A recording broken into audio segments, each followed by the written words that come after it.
The QRD Spark N5 is another anti-stick drift controller that uses Hall effect sticks, but this one is in the PlayStation layout, which is what I typically prefer. QRD sent this to me to give my impressions on, and while nothing can surpass my love for my DualSense like usual, I played on this controller very comfortably. Unboxing the Spark N5 was the same as most others, though like always you should have a sharp knife available to make your life easier getting through the start. The box arrived covered in clear plastic film, and the packaging is pretty simple. The controller's picture, some features it has, what platforms it supports, and that's about it. Once cut with a knife or a scissor blade, the film comes off easily. Inside, the controller and its USB-C cable are separated by a clear plastic shell, and the analog sticks have protective rings around them. First time seeing that, so I thought it was kinda cool. Underneath we have the cable itself, a cell phone holder, and the wireless adapter, which you have to pay for separately if you want to use this to play PS5 games, or want to use this controller without a cable. The adapter comes with its own quick starter reference guide, and it's the size and shape of a standard USB drive. The controller itself also comes with a guide you can refer to if you want to remind yourself how to configure its shortcuts, vibration, or lighting. The sticks on this controller are very light and easy to move, so are the triggers. The back paddles are the opposite story, they're quite hard and clicky, as are the bumpers. The D-pad is pretty soft, and the controller's got its own lighting when powered on. Standard stuff for this kind of unit, I think. This controller is notably wireless, which I know some people ask about. For me, it's not such a big deal because I prefer to have as many of my connections be wired and cabled for personal comfort and peace of mind as possible, but I know it matters to some. I'll talk about how well it functions wirelessly later. Again though, an important thing to explain is that to make this controller work on PlayStation 5 and play PS5 games on it, you need a separate wireless adapter or converter for it, which QRD will also sell you. For some players this will be expensive to buy alongside the controller, since it costs almost as much, but if you want a controller for your PS5 that's not going to drift, and you don't want to mod your existing DualSense with Hall effect sensors, this is a relatively user-friendly option. It also periodically requires updates whenever Sony updates the PS5 firmware, and you can download those updates and flash the adapter with them from QRD's website. This is also what allows wireless play on PC, for example, if your PC doesn't have its own Bluetooth card or USB dongle. Mine doesn't.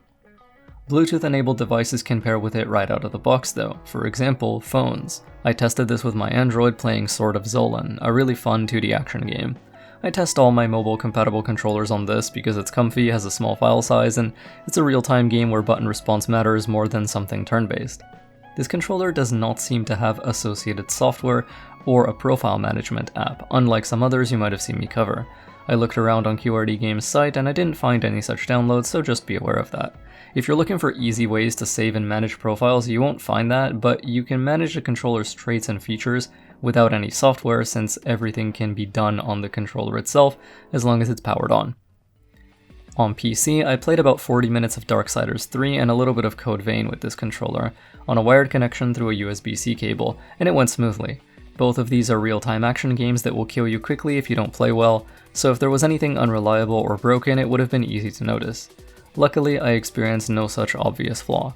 Like with some of my previous videos, the back paddles are something I want to talk about, because they're one of the features you won't find on basic controllers, and it's important to outline how they feel on each one, because they're all a bit different. On the Spark N5, the paddles are more resistant than on other controllers, which to me meant no accidental presses at all. If your hands are on the smaller side like mine, you may find it takes you more effort to press them, so for some people it might feel a little too resistant, and in extended game sessions it'll be something you feel. Because of that, on the Spark, I would recommend binding buttons that you have to press sometimes, but not all the time to them. Examples of those for me would be something like sprinting rather than a dodge. Sprinting is something we do regularly, but it's not a spammed action you input many times a minute or many times per fight, unlike an attack, jump, or dodge. Using them to cycle quick item menus or consumables without taking your fingers off movement or camera is also a consideration. The sticks are worth mentioning too. Like I said earlier, they feel easy to move and very light. Coming from a different controller with more physical stick tension, it was something I found noticeable, so feel free to adjust your sensitivity in-game as needed, since that's what you have control over. If you really like analog sticks that are light and super easy to move, you might like the ones on this controller. One thing I'll note is that the D-pad on this is quite soft. I tend to prefer harder, clickier D-pads lately myself, since it helps me know for sure whether it's actuated and an input went through. However, softer D-pads can be better if you're using it to do movement in 2D games, Metroidvanias, or platformers, for example. In that instance, controllers like these with softer D-pads might be pretty nice. On PlayStation 5, I played some of the first Descendant with this, as well as some Assassin's Creed Mirage, and both felt good. I played both games for several hours over wireless connection after updating the USB converter to test how well it all works together. So far, I haven't had any connectivity issues or any bugs. It seems to work just fine. I haven't tested how well the controller holds battery charge because that's something that really needs to be experienced over several days or even several weeks to really be certain. In these early days I've used it, the battery has lasted long enough that I haven't had to think about it or feel like I'm being interrupted, so that's probably good. My first impressions of the Spark N5 are pretty good. The fact that it's a PlayStation layout made it nice to try out, since I know Xbox formats have a lot of presence online and these are a little bit more rare. While the sticks and triggers are a bit too light for my taste, it does mean they're ultra fast to respond and accept input, so some players may prefer that if that's what you like.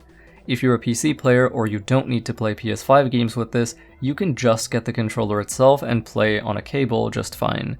But if you do need the adapter too, that can get pretty expensive, so I could see a few people hesitating in that regard.